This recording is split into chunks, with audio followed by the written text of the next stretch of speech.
Uruapan, Michoacán. En algún lugar de esta ciudad existe una casa que Carlos Manso dejó una mañana sabiendo que quizás no regresaría. No era una mansión, era apenas un hogar modesto donde vivía con su esposa Grecia y sus hijos. 4 paredes que resguardaban la vida ordinaria de un hombre que había decidido hacer algo extraordinario.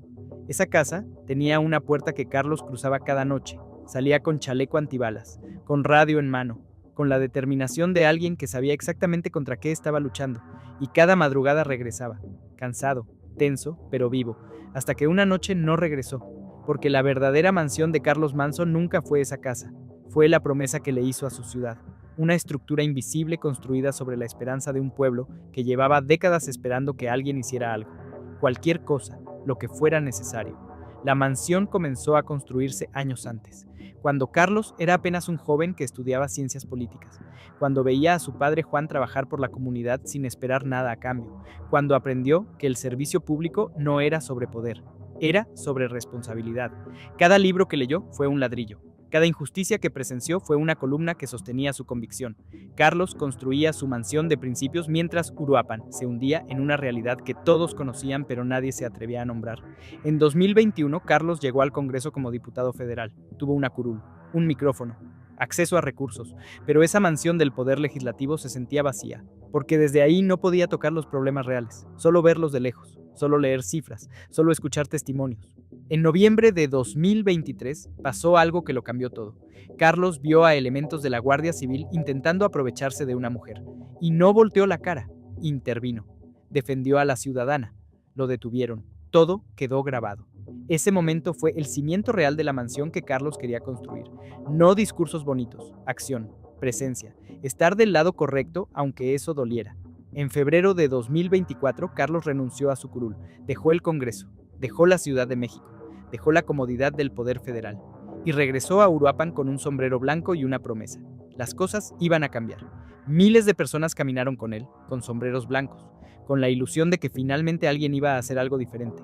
Carlos ganó con el 66% de los votos. Uruapan le entregó las llaves de su confianza y Carlos juró que no los iba a defraudar. El 1 de septiembre de 2024, Carlos asumió como alcalde y desde el primer día comenzó a construir habitaciones en su mansión de promesas, no con palabras, con hechos. Salía cada noche a patrullar, no mandaba a otros, iba él mismo, con chaleco antibalas, con su equipo, por colonias donde otros funcionarios nunca pisaban. Documentaba todo, los operativos, las detenciones. Quería que Uruapan viera que alguien estaba ahí. Pero cada habitación que Carlos construía en su mansión incomodaba a alguien más. Cada detención, cada operativo, cada código rojo, eran paredes que se levantaban sobre un territorio que otros consideraban suyo. En mayo de 2025, después de una detención importante, Carlos activó un código rojo, pidió a la ciudadanía que se resguardara. Sabía que habría consecuencias, que su mansión estaba siendo construida en un terreno minado. Los meses pasaron. Carlos seguía saliendo cada noche, seguía patrullando, seguía comprando equipo para sus policías, seguía cumpliendo su promesa aunque cada día era más claro que alguien no quería que esa mansión existiera. El 1 de noviembre de 2025 era Día de Muertos, Festival de las Velas en la Plaza Morelos. Carlos estaba ahí, sin filtros de seguridad, conviviendo con familias, tomándose fotografías con niños. Era viernes por la noche, un evento público, abierto. A las 8 de la noche ocurrió lo inevitable. Alguien se acercó y disparó 8 veces. Carlos cayó, impactado en el abdomen y el brazo. Su equipo de seguridad respondió. El atacante fue abatido ahí mismo, pero ya era tarde. Carlos fue trasladado de urgencia al hospital.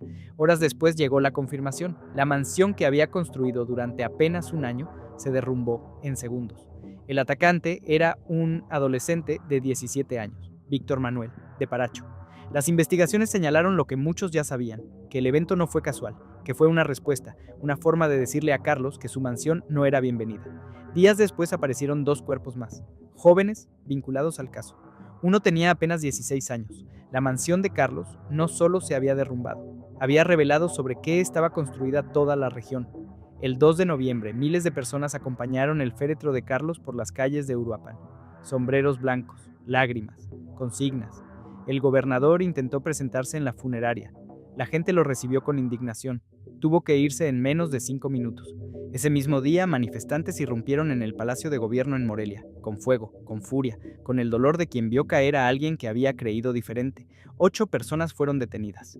Las investigaciones revelaron lo más doloroso, que funcionarios cercanos a Carlos estaban involucrados, que su director de relaciones públicas informaba sus movimientos, que lo rastreaban desde adentro, que la mansión que Carlos construía tenía infiltrados en sus propios cimientos.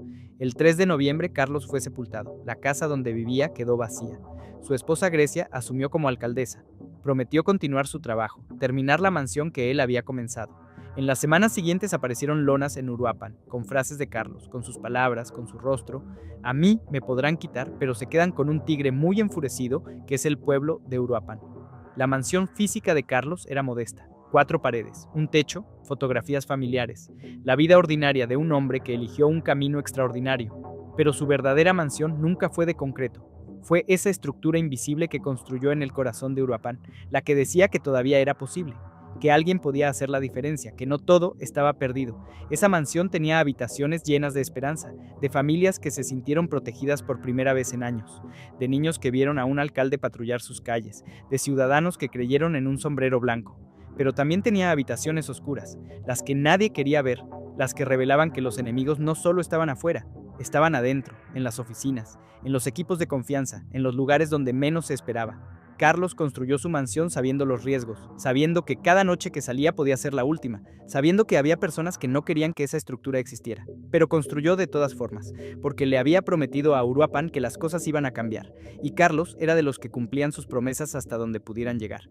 La casa donde Carlos vivía sigue ahí, vacía en algunos cuartos, habitada por los recuerdos de quien fue, por las mañanas en las que se despidió de su familia, por las noches en las que regresó cansado pero vivo, hasta que una noche la puerta se quedó esperando, y Carlos nunca cruzó de regreso. La verdadera mansión de Carlos Manso no tuvo tiempo de terminarse. Apenas alcanzó a levantar algunos muros, a abrir ciertas habitaciones, a mostrar que era posible construir algo diferente, pero esos cimientos que dejó siguen vibrando, en cada manifestación que exige justicia, en cada sombrero blanco que todavía se porta, en cada persona que se niega a olvidar. Carlos descansa ahora en el panteón de su ciudad, pero su verdadera morada son las calles que patrulló, los operativos que encabezó, las promesas que cumplió mientras pudo. Esa mansión, aunque incompleta, aunque derribada, sigue en pie, porque no está hecha de ladrillos, está hecha de la convicción de que alguien tenía que intentarlo. Y Carlos lo intentó, hasta el final, hasta que cruzó la puerta de su casa esa noche de noviembre y nunca regresó. La mansión de Carlos Manso es un recordatorio de que algunas estructuras valen la pena aunque no lleguen a terminarse, de que algunos cimientos resisten aunque todo lo demás se derrumbe, y de que hay puertas que se cruzan sabiendo que quizás no habrá regreso, pero se cruzan de todas formas, porque esa es la única forma de construir mansiones que importen.